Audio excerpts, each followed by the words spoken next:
Good afternoon. Welcome to Watching the W podcast. I am your host, Doug Green. It has been a little bit since we have been back here, so we are going to cover a lot of topics today. We're going to start by taking a look at the ending of the Unrivaled season. We'll take a look at the NCAA tournament, and then we will spend probably the majority of our time talking about all of the mock drafts and everything leading up to the WNBA draft on Monday night. So let's begin in chronological order and take a quick look at what happened in the Unrivaled season. So I think we came in after the first couple of weeks. I know we didn't go through the one-on-one tournament last time that we spoke. That was a great six. Unrivaled as a whole was a tremendous success in my eyes. We got to highlight players. We got to see people in a different light. We got to see personalities. We got to see players play with other people that they're not used to playing with. They made, it sounds like they actually broke even their first year, which is great for a year one kind of enterprise. So all in all, I think that was a great product that we saw. The commentators were great. The players were great. Everything around that whole thing was amazing. I think it only goes to serve and benefit and lift women's basketball going into the future. So I thought it was great. Congratulations to Nafisa Collier, who was named the league MVP. She was also the one-on-one champion, earned a bucket load of money for both of those things. And then congratulations to the Rose, who win the inaugural title there in that series. That actually, thanks to Chelsea Gray, just going bananas for a couple of games in a row and basically refusing to lose and carrying that team. Especially the last two games. I think the semifinals and the finals were without Angel Reese. So that team was basically carried by Chelsea Gray and a couple of waiver ladies. So that was quite an impressive performance. Chelsea Gray then was, of course, named Finals MVP, Playoffs MVP, just like you would expect for that. So all in all, I thought Unrivaled was a great product. Can't wait to see that come back again next winter. Really excited for that. Great format, and just did great things for the WNBA. Moving on to some more recent news, we just passed the the NCAA tournament here this past weekend. Again, very chalky. Went pretty much the way that I expected. I did very well in my bracket. Thank you very much. UConn ends up taking it as the 2 seed. I had said even before the tournament started that they were probably the title contender there, along with South Carolina, and that ended up being the title game matchup. UConn was just crushing everybody all season long, with the exception of their couple of losses, which were to like all the other Final Four teams. So to me, there was no surprise to see them there. The fact that they got placed as a 2 seed, I think, just went ahead and pissed them off, and they just went out and had something to prove. And obviously, Paige Beckers, who we're going to talk a lot about today.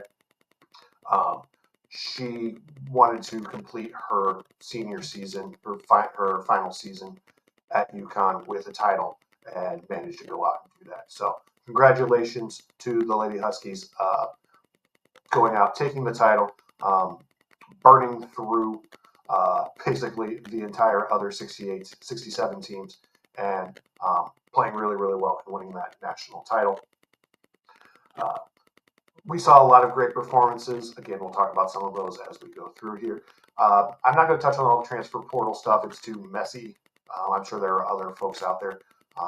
Didn't want to touch on Juju getting hurt, though, because that, I think, did change the complexity of the Elite Eight a little bit, just because Juju has that ability to take over a game and kind of will USC maybe to a step past that, maybe a step further than they could have gotten, than they got to. But her tearing her ACL obviously is horrible for her. It's horrible for women's basketball. It's horrible for USC. So I really hope that going forward, that she gets a full recovery, comes back just like Paige did, and comes back and is every bit as good, if not better, than what we've seen out of Juju. And I think that is what everybody is hoping for at this point. So go out, get her rehab, come back full strength. Even if she's got to take the full season off next year, I'd much rather wait a year and have a a great juju than have her rush through her rehab and have just an okay juju and take it and just not seem to be herself. So I'd much rather have her take her time and complete the rehab, in my mind, as an independent observer. Um, but we are very much hoping for a speedy recovery for her. All right, that will take us to the WNBA draft, which is Monday. Short turnaround time. There's only like 8 days between the national title game and the WNBA draft. We saw this last year during our inaugural season, my inaugural season podcast, not the WNBA's. That it was kind of a quick turnaround for all of the folks, especially for Caitlin Clark, Camila Cardozo, who played in that title game. They basically had 8 days between the Natty and the draft.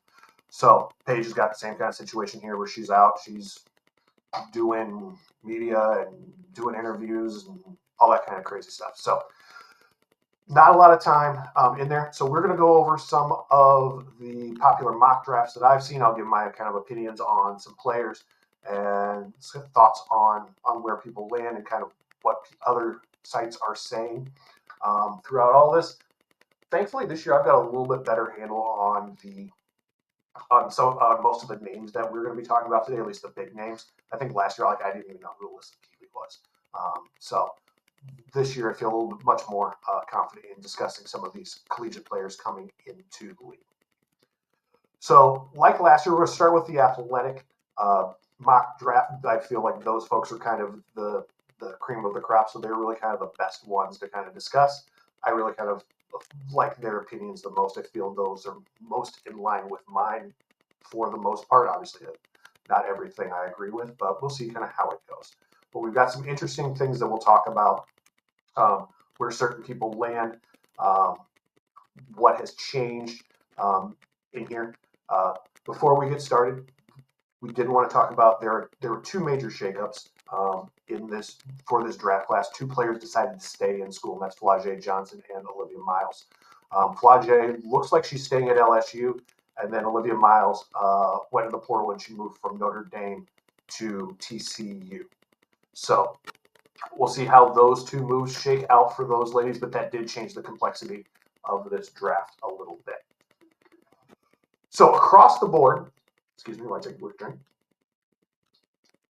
Across the board, Paige Bueckers is your number 1 draft pick to the Dallas Wings. There was one person on one side who's trying to say that Paige didn't want to go to Dallas and was basically throwing a big fit and trying to pull a Eli Manning and say, I'm not going there, yada, yada, yada. He's the only person saying that. Every other major outlet that covers that team is saying Dallas has every intention of drafting Paige. Paige has no intention of,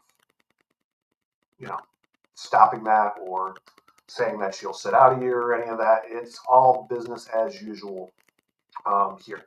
So the closer we get to the draft, which is a little bit more than 48 hours from now, probably like, I'm not doing the math, but it's like 55 hours from now. I think that we'll see that just lock in place even harder than it already is. So Paige to the Wings, number 1 overall, great fit. Anytime you can add a Paige Bueckers to your lineup, that is obviously a major impact. My thing is with the retooling of the Wings roster, I don't see Paige as a true point guard. I see her more as kind of as an off-ball guard who can also, play some point, but I don't see her in that Chelsea Gray kind of mold. So now with their reconstructed lineup of Paige and Enrique and Dejanay and Melissa Smith and I think Tierra McCowan, to me, it's like, who's the floor general here? Who's going to be the person when you're late in the clock? Well, late in the clock situations are going to be an Enrique thing. She's going to take all the late in the clock situations, game winners. That's all going to fall to Enrique. But when things aren't going right, when things are out of sorts on the floor, who's going to be the person who steps up and says, hey guys, this is what we need to do?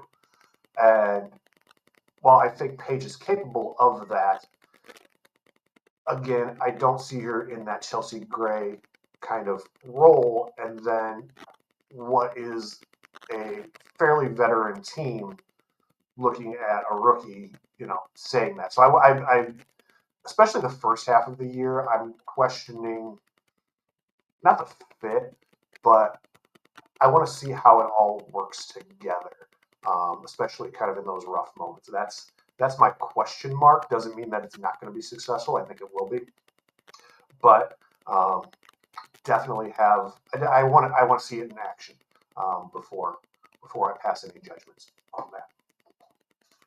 All right, next up to bat at the number 2 pick will be the Seattle Storm. Now, this pick was owned by the Sparks, but the Sparks used that in a 3-way deal that brought Kelsey Plum to the Sparks, took Jewel Lloyd to the Aces, and then the Storm ended up with the number 2 overall pick. So kind of wins all around here. The Storm, according to The Athletic, in their version of it, they are going to take Dominique Malanga out of France. Now, she's not somebody that I know a whole ton about other than what I've kind of read here the last couple of days. This was a spot where a lot of folks were saying that that Olivia Miles was supposed to go before that happened. So it's a little bit dicey, especially with foreign players, just to kind of see, because you don't get a lot of eyes on them. They're not playing a college season, so not a lot of folks have seen them. But the numbers that she is showing here, 15.4 points a game, 10.3 rebounds, 1.4 blocks a game. I saw somebody call her the female Wemby, which is a lot of pressure to put on anybody. But anytime you've got a 6'6" player playing the post who can play inside, outside, and a lot of folks think that she may actually end up being the best player out of this draft, even ahead of Paige. So, again, temper expectations on those things, just based upon the fact that not a lot of folks have seen her. So I want to see her get in there, see how that all plays out up there, especially with rotations. They've already got Ezzy Megabor and Nneka Ogwumike locking down the front court there. So Dominique is probably going to come off the bench at some point. You've got to, you got to find minutes for her and see how she plays in there. So we'll see kind of how that plays out. That could be a place where Seattle takes, they're in a good spot just because they've got a pretty good veteran team. Even without Jewel, they're in a pretty good spot there. So it's just a matter of piecing them together. They're in a good spot where they can take best player available is what I'm trying to say. So I like that move there. We'll see how it all kind of shakes out. But like I said, this is what the Athletic is projecting at the 2 spot. At the 3 spot is now going to be the Washington Mystics. That pick was originally owned by the Chicago Sky. The Chicago Sky used the number 3 pick to trade for Ariel Atkins. We'll talk more about them when we get down to the Sky's other pick at 10. But they traded it to the Mystics. Sky got Atkins. Mystics got the number 3 overall. Now, the Athletic is showing, or is projecting, or mocking Sonia Cintron out of Notre Dame to the Mystics here. And I think a couple of the other sites do as well. I like Cintron's game. She's very solid. To me, she's got a very high floor, but a very low ceiling. She is not somebody that, in my mind, will be a WNBA All-Star, but she'll be a very good kind of, she'll be whatever a tier under an All-Star player is, a regular. She'll be a good one of those. She's Kate Martin on steroids, in my mind. No, she's a 3-and-D player. She plays good defense. She'll always make the right play. But is she going to be an all-star or superstar? I don't think so. I don't think anybody projects her to be that way. So taking her at 3 to me is a little high. But the Mystics have a butt ton of picks. And so taking, people that fit, or especially with the rebuild that they've got going Taking folks who will fit your new culture because they've got a whole new front office, they've got a whole new coaching staff. They're basically trying to reshape everything. So taking people that you think will fit that culture, the culture that you want to build, that can be very beneficial for you. But they've got Citron going there. To me, I think that's a little high for her, but I get it. Next up at number 4 is also going to be the Washington Mystics. I'm going to butcher this name, so I apologize for that up front. They have Juste Joycetti, also out of France. She averages 11.9 points a game, 3.2 rebounds, 2.8 assists per game. 19 years old, has been playing professionally since she's 14. So she's got that kind of experience under her belt playing European basketball.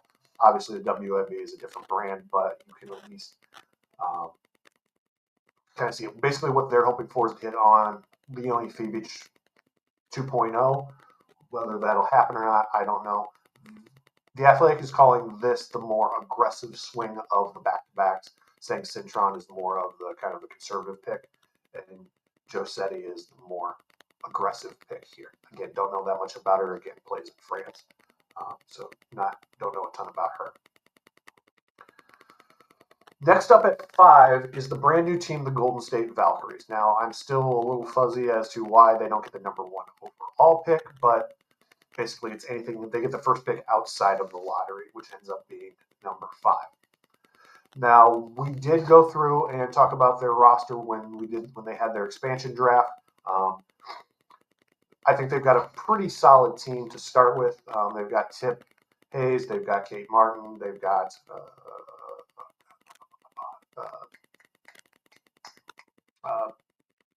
whoever the point guard was for the Mystics last year. That they had drafted from a foreign league from. God, I can't remember her name. She was from Germany. It'll come to me later. But so they've got a lot of. They're looking. Excuse me. They're looking to try and compete early on. So they've got a little bit more kind of a veteran roster than what you would typically see. Athletic is projecting Kiki Iriafen to the Valkyries here. Played at Stanford, played 1 year at USC with Juju. She was up and down once Juju went out. The first game that Juju went out, she kind of came in and took over, and I think scored 35. But then the next game after that, where they lost, I think whoever they were playing, I think it was UConn, held her down pretty well. So overall, she's a very good player. 18 points a game, 8.4 rebounds, shoots 81% from the free throw line, 6'3" forward, kind of that power forward kind of mold there. So we'll see how she fits in there. But basically, to be the first draft pick of a franchise, they're looking for somebody that they can build around that's going to be very solid. So they're not going to be looking for, in my mind, anybody that they're rolling the dice on like Malonga or Josetti. They're going to be looking for somebody even a little bit more homegrown. So if you have somebody like Iriafen, this makes a lot of sense, who played her college ball in the state of California, letting her go to the Valkyries is a good spot there. So I do kind of like that, make her kind of your face of your franchise going forward for initially. Pick number 6, we're back to the Mystics, that from Atlanta via Dallas. That was part of that Dejanay Carrington trade there as well. They are projecting Sanaya Rivers, 6'1" guard from NC State, 11.9 points a game, 3.8 assists, 1.6 steals, 1.3 blocks per game. So kind of a do-it-all kind of combo guard. Again, if you're just looking to, they basically blew up the roster. So at this point, you're basically looking for best player available, high upside. They want to see, they got a lot of darts to throw here. This is where the guy who was making his case that Page didn't want to go to Dallas, this is kind of where he makes his point of, look, Washington has a bunch of first-round picks. If they throw those and like Shakira Austin at Dallas and say, look, here's a bunch of first-round picks to go and a good player to go from essentially 3 to 1, would Dallas take it? Probably not. But, if Paige was going to throw a fit and say, "Hey, I'm not going to Dallas," and they wanted to trade back and find a trade partner, this would be the ideal trade partner. Again, I don't think there's any shot in hell at that happening, but because of all the picks that Washington has, they have the firepower to do. In a different year, they might have tried something like that. If the pick wasn't a Caitlin Clark or a Paige Beckers type situation, then they may, if they wanted to jump up and get that number one pick, they had the firepower to do it. But that's not happening this year. I think Sanaya Rivers, again, good offensive player. I think it's a nice fit there with them. I think you've got Cintron, you've got Giuseppe, you've got Austin, and then you've got Aaliyah Edwards. That's a good foundational core. Four very good young players there. Now you just need a floor general to lead all those folks and have somebody a veteran. And they've got Brittany Sykes as well. So Slim can kind of lead the young pups there. Might have something brewing there, but again, depends on the coaching in the front office and how all that team comes together, especially with a bunch of new faces and putting a new whole culture together. All right, next up is number 7 is the Connecticut Sun from Phoenix via New York. I said the last pick was the Dejanay Carrington deal. I lied about this one here. They have Anissa Morrow going at this spot from LSU. 18.7 points a game, 13.8 rebounds a game, 2.5 steals per game. Anissa Morrow, people talk about her like she's undersized. Think of kind of Charles Barkley in that they listed Chuck at 6'7", who Chuck was more like 6'4", playing a power forward back in the day, if you're old like me.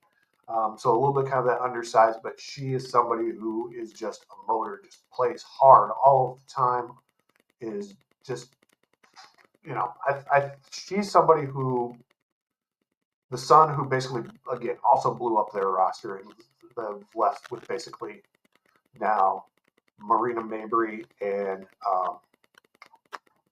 I can see her skating in front of me. From the Wings. I can't remember her name. She was the number 5 overall pick last year. I'm sure you guys are screaming the name at me. I just can't remember right now. I can see her standing in front of me. She's coaching Ohio State in the offseason. You know exactly who I'm talking about. But basically, that's a good fit, especially for a rebuilding team. Give me the try-hard who balances Marina's outside scoring with an inside presence. I think that's a good pick for the Sun there at 7. And then they also have at 8 back-to-back picks there. Cheyenne Sellers from Maryland, 14.4 points a game, 4.1 assists, almost 41% from 3. Again, kind of a little mini Mabry with that situation. So looking to get some explosive firepower outside on there on the edge. And they've got Morrow down low, who can clean up all of the misses and the rebounds for that. So I think that's a good pick for them. At 9 is going to be the Sparks. They basically had a pick swap. So this would be Seattle's initial pick back from that Kelsey Plum deal. And they are being mocked to select Serena Sundell, 6'1" guard from K-State, 14.1 points a game, 7.3 assists, and 1.1 steals per game. I personally think this is a little high for Sundell. To me, Haley Van Lith was the better player on that team. I know there's a lot of questions about Van Lith's defense, but to me, if I had to pick between the two, I would pick Van Lith over Sundell. I think Sundell's more of a second rounder in this league. I think that she'll make a roster, and I think that she'll play, but I think that number 9 overall is a little high for her. That said, this could be one of those fit kind of things, because now the Sparks have a really good core of, you've got Kelsey Plum, you've got Ray Burrell, who we saw grow really well in Unrivaled. You've got Cam Brink, you've got Dearica Hamby, you've got a really good kind of front court there. And Rakia Jackson. So you've got a really good kind of starting unit, and then if you can bring somebody like Sundell off the bench or Van Lith or whoever you consider to be kind of the BPA here, as kind of offense off the bench, I think that's going to be really good.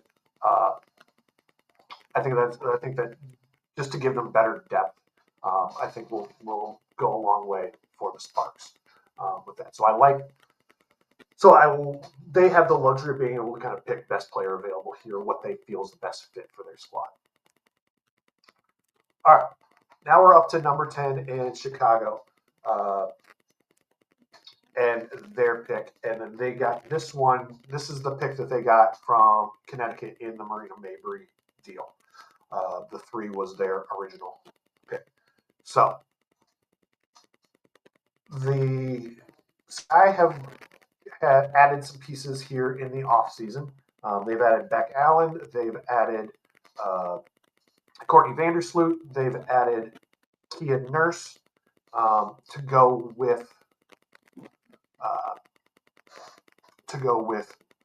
Camilla and Angel down low.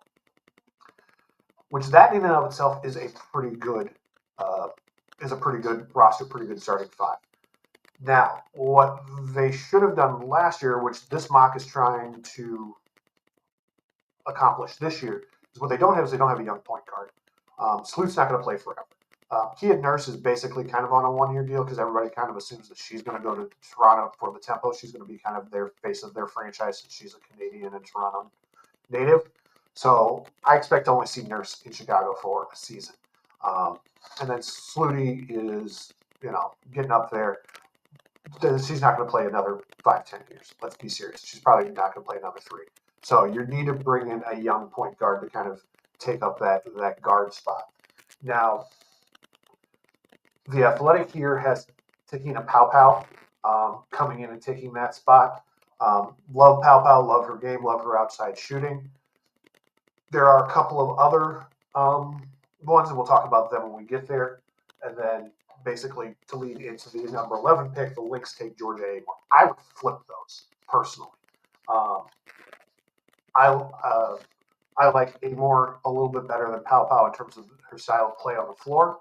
So I would take Amore for Chicago just because they need that floor general more, and then let the Lynx have Paopao so that she can have more of that outside shooting that they lost when during the expansion draft, and one of their outside shooters went to Golden State.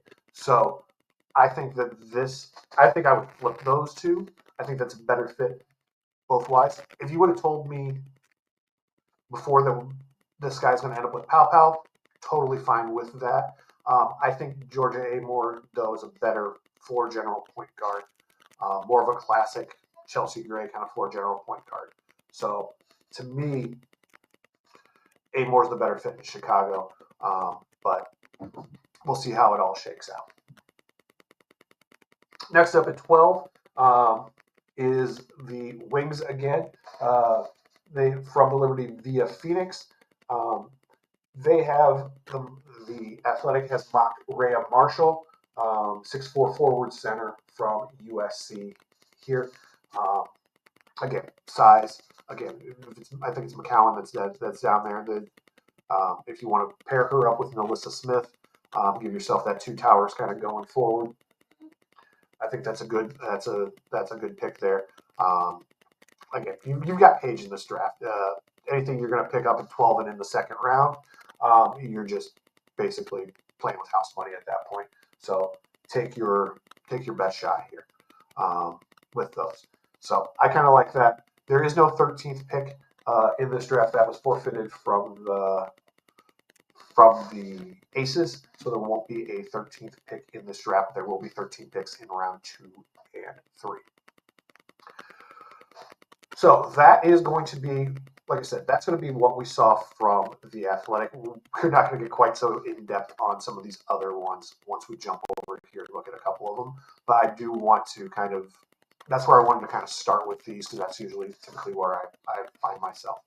Name that you didn't hear in there, Haley Van Lith. I've seen her name all over the board. I've seen her as high as 10, 11, 12 to Chicago, Minnesota, Dallas, and I've seen her as low as the third round. So it just kind of really depends on what your thoughts on her are. I think that she's somebody who can. I think she's probably more of a high second rounder. I wouldn't have a problem with her at 12 to Dallas because she's already down to TCU. That makes a lot of sense to me. Put her in there and let her be kind of that combo guard that backs up both Paige and Enrique, and I think that that's a good mix there. But we'll see kind of how that all plays out on draft night.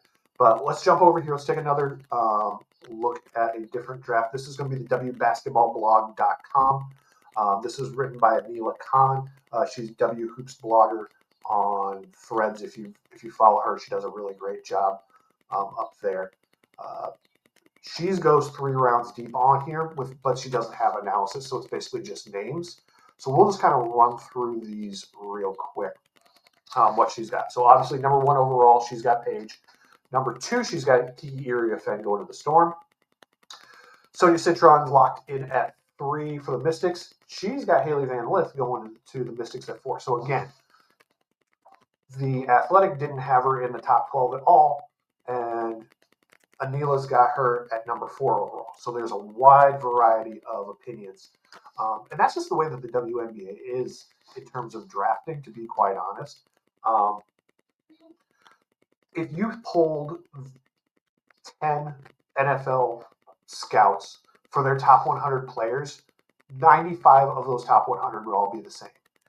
If you polled 10 WNBA scouts for their top 15 players, I would say only 7 of those would be the same. Like, it's so all over the board in terms of basketball scouting. I don't know why. But it's just one of those crazy things of it's just everybody seems to be just different in terms of what they think about fits and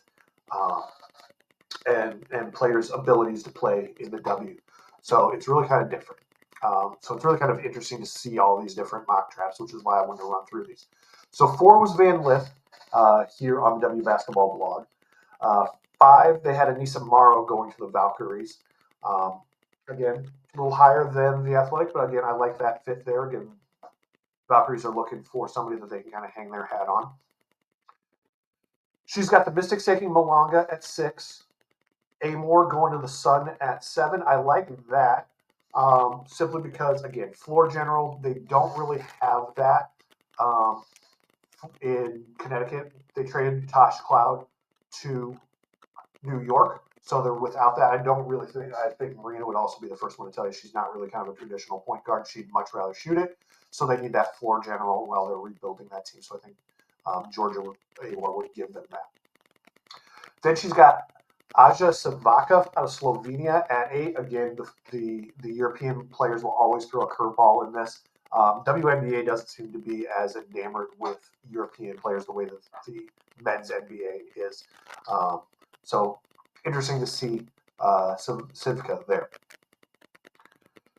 She's got Sedona Prince going to number 9 to the Sparks. Prince has had some controversy. We're not going to get into her controversy, but again, some folks don't even have her on their draft board. Other folks have her as high as 9 here.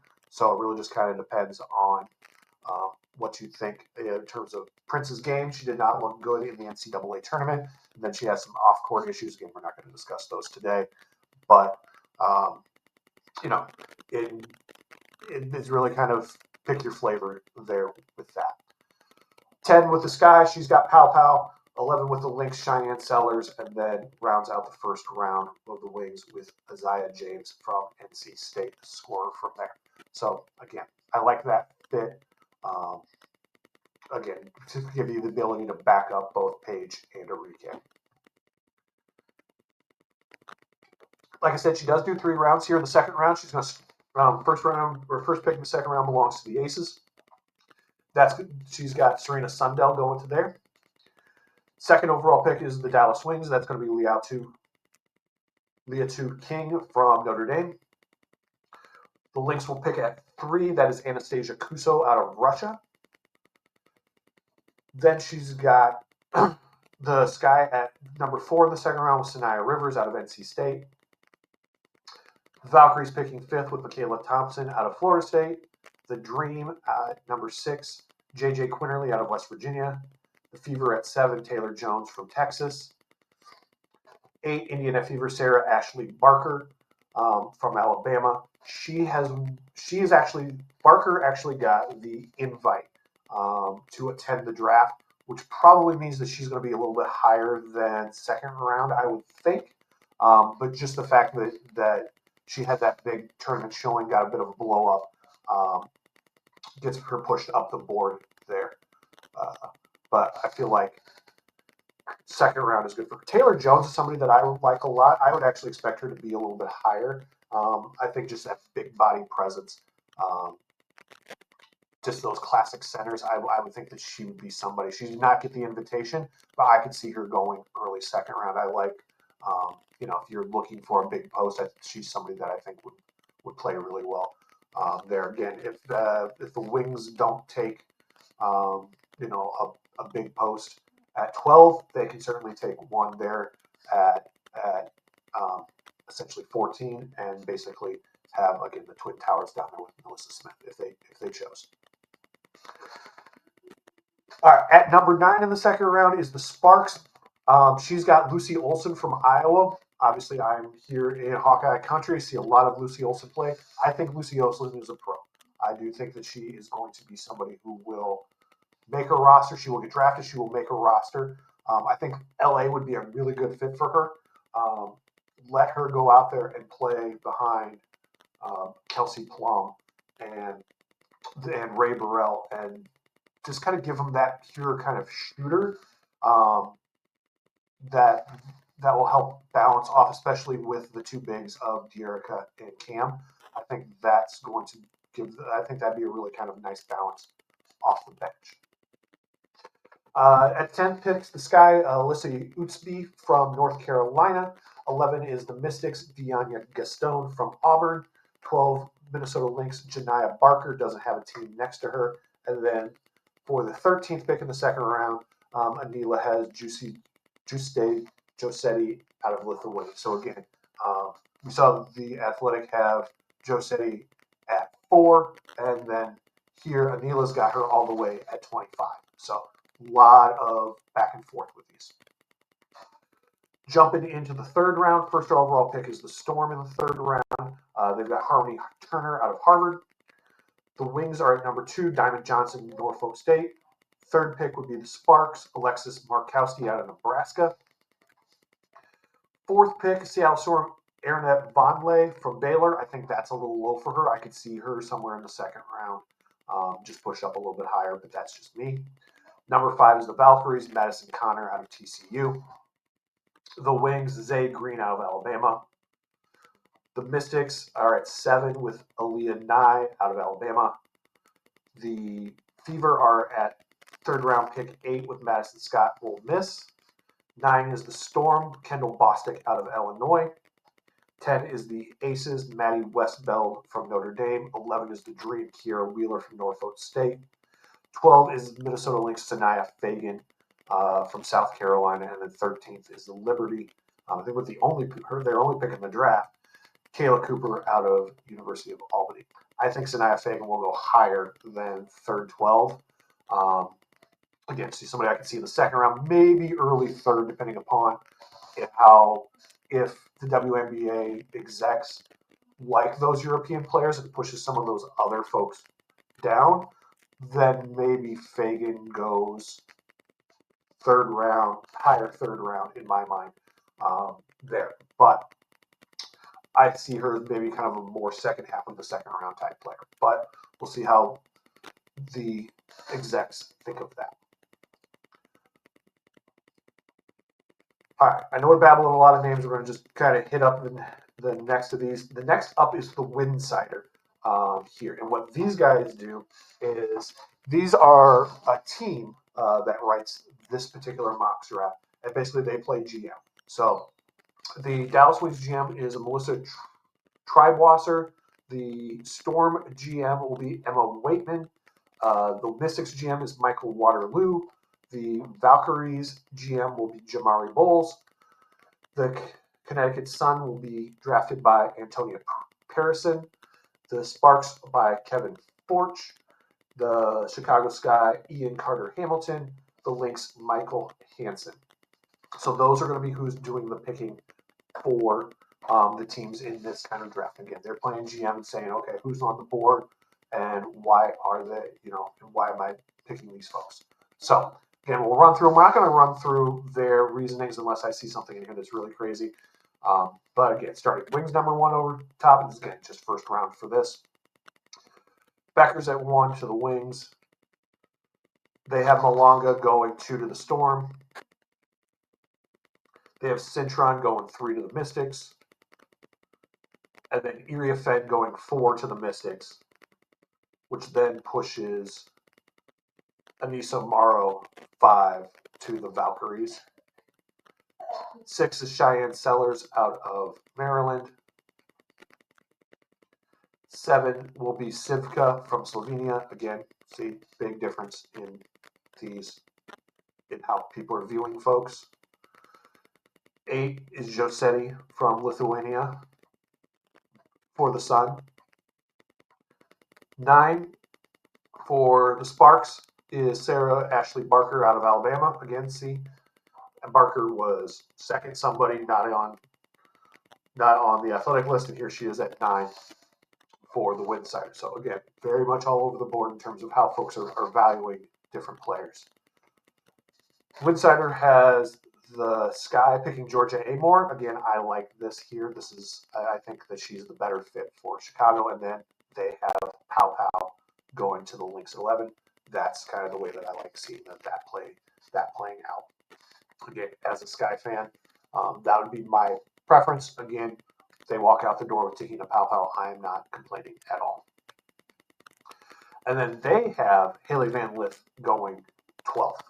Again, I would like Van Lith down in Dallas. I think that's a good place for her. Just so that, again, see backup Paige and Enrique, even playing a 3-guard set if you wanted to. And Dijonay, you could do the offense-defense swap with her and Dijonay in crunch time. So you've got she's somebody I think fits in very well with the Wings. I would like to see her kind of land there, but again, we'll see what Kurt Miller and the coaching staff think about that. So that's kind of so that's the Windsiders look at these. And then the last one I wanted to look at is a site called The Analyst. And these guys are a little bit more analytics based. They have based upon what they're calling a drip score. We're going to see how they calculate that. Their drip score is basically, I should have read this before I got mine.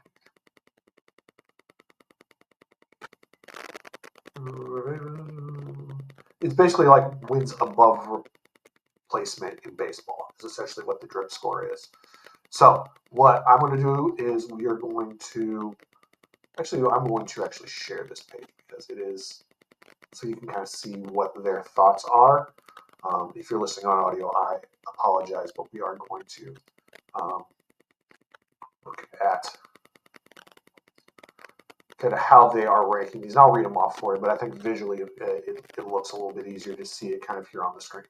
So, to the surprise of nobody, Paige Becker still comes out on the top of their ranking. So her offensive drip she's the first. She's got, her ranking is 1 on offense, 1 on defense, giving her the number 1 overall. They have 3 comps for all of these players. For Paige, it's Caitlin Clark, Sabrina Ionescu, and Odyssey Sims.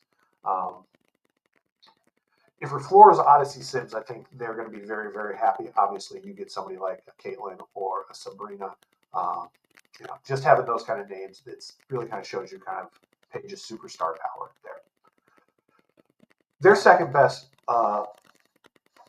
prospect here is going to be Anissa Morrow. They've got her 3rd in offense, 2nd in defense, gives her 2nd overall rating. Her comps are Chinea Gumake, Diamond Miller, and Aaliyah Boston. Again, if I'm walking out the door with Chinea or an Aaliyah Boston clone, I'm going to be a very happy camper. They've got Haley Van Lith at third. They've got her as the second overall ranked defense or offensive player, but 21st defensive. So, everybody talks about how Van Lith struggles on the defensive end. This is where you're really going to kind of see that. I should have mentioned this when we're talking about Amore. I like Amore very much as a floor general in her offensive play. The knock on Amore has been that she's only 5'6", and she may struggle against the bigger guards in the W. I say that if you can play, you can play. But we'll see how the executives view her with that. But again, this shows you Van Lith how skewed that is with that. But she ended up grading out third overall. Her comps are going to be Elena Deladon, again, Chiney Ogumwale and Jackie Young. I think that's a fairly good comp. I think you'd say she's the Walmart version of Jackie Young. I think that's a pretty good comp for her. JJ Quinterly, somebody that I think we briefly touched on in the third round on Anila's mock. 5 overall offense, 16 defense, giving her the 4th overall spot. Her comps are Daisha Fair, Alexis Peterson, and Leah Brown. Next up is Sonia Cintron. 20th overall offense, 5th on defense, gives her 5th overall. The comps on here are crazy. They've got her comp to Asia Wilson, Brittany Griner, and Elena Coates. Those are not even the position that she plays. And I know that if you read the article, they talk about it being, it's based upon her numbers. Those are folks that have similar numbers to her. But to me, that's not fair because you're it's cross positional. And then 2, you're comparing her to 2 Hall of Famers. That's just not fair to Sonia, I think, in my mind. So I discount that one quite heavily. I'm not saying that she's not a very good player, but I'm saying those 2 comparisons are not fair to her. Next up is Sedona Prince. 28 offensive, 3rd defensive, gives her 6th overall. Again, her 3 comps are Diamond DeShields, Natasha Howard, and Kelsey Baum. Harmony Turner, 4th overall, offense, 31st defense, gives her 7th overall. Her comps are Brittany Horinko, Ashley Jones, and Marina Mabry. Sanaya Fagan comes in 8th, 26th overall offense, 6th overall defense. Her comps are Tony Young, Ray Burrell, and Makia Herbert Harrigan. 9th is Sanaya Rivers, 34th overall offense, 7th overall defense. Her comps are Charlie Collier, Stephanie Soares, and Emily Inksler. And then Rhea Marshall comes in with their 10th overall player, 43 overall offense, 4th overall defense, and makes her 10th. Her comps are Kia Stokes, Amani Boyette, and Brittany Brewer. So interesting to see how analytically they comp these players versus some of the other WNBA players in here. So I like comparing and contrasting this one, which is kind of analytical, versus kind of the old school scouting of watching the tape and, like I said, if you can play, and how well you can play. With people like Paige and Caitlin and Sabrina, they not only do they pass the eyeball test, they also pass the analytical test. Then you get somebody like, Rhea Marshall or Sedona Price, who the eyeball test thinks that maybe they're a little bit lower, but their defensive rating, their defensive statistics kind of bring them up quite a bit. So it's interesting to see kind of how different sites see different folks. I'm curious to see how Monday night shakes out. I'm a draft junkie. I love all that stuff. That's why you see me on the NFL draft, even though I have not as much NFL interest anymore. You'll see me talking about the NBA draft when that rolls around in June. But for the WNBA draft, I think this is going to be an interesting year just because of the talk around it is basically, yes, Paige is your superstar, that number one overall pick right at the top of the draft, but there's a lot of question marks after that. Like we talked about, the big name, does Morrow have enough size? Does Amore have enough size? And Van Lith play enough defense? Can Sonia Cintron's probably the most solid of them all, but she's got a low ceiling and a high floor. So she's kind of, there's not a lot of upside there. So where can you kind of capture that lightning in a bottle? Who do you think has the most upside and the best fit for your squad? I think we're going to see a lot of that play out here on Monday night. I think it's going to be very interesting to see how all these things shake out. I don't think we'll have another Kate Martin surprise. I don't think that there's going to be somebody sitting in the audience that they're just going to kind of randomly draft that wasn't on anybody's bingo card last year. I think we're going to be. I think the list of names that we've gotten already so far are going to be very, very telling. I am curious to see how many European players are going to get drafted, just because of what we see in the mocks, and because a lot of the players after Paige have a lot of question marks to them. A lot of times, that's when, at least on the NBA side, the MNBA side, if there's a draft that has a lot of question marks, that's when they're more willing to roll the dice on an older European player, simply because they're like, well, this guy, if he comes over, and a lot of times they don't, but if he comes over, we're getting somebody who's already established, who's already a pro. Now and he knows how to play. Now we're just trying to fit him into our system, as opposed to drafting a college age kid that we don't know what his future looks like. We don't know, injury history, if he's going to get injured. We don't know anything about the future, where a European pro, they've got a little bit better feel kind of the product that they're getting. So I think that will be a big indicator to me, is how many European players get drafted, and especially in the first and early second round. That will indicate to me how they're viewing this draft. But again, very interested to see kind of how things are going to shake out Monday night. All right, this was a long one, probably the longest one that we've ever had. So I do appreciate you listening to all of this. I want to thank everybody who tunes into all of these, watches these, shares these, chats with us on Threads and on Blue Sky. You can find us on both of those platforms now. I keep going back and forth which one I'm going to go with. For right now, we're just kind of going with both, just to kind of shake out and see kind of how things are going to go. But you can find us on both of those platforms. We do have a Facebook page, obviously here on YouTube, and then on all of your favorite podcast catchers as well. But we do want to thank everybody for tuning in. Thanks again for listening, and we will see you all probably next weekend. I probably will do a recap of the draft next weekend. I can't do them during the week because work is late. But we will. I will try and jump on something next Saturday and recap this all. All right. Well, thank you everyone for tuning in, and we will see you all in the future. Bye-bye.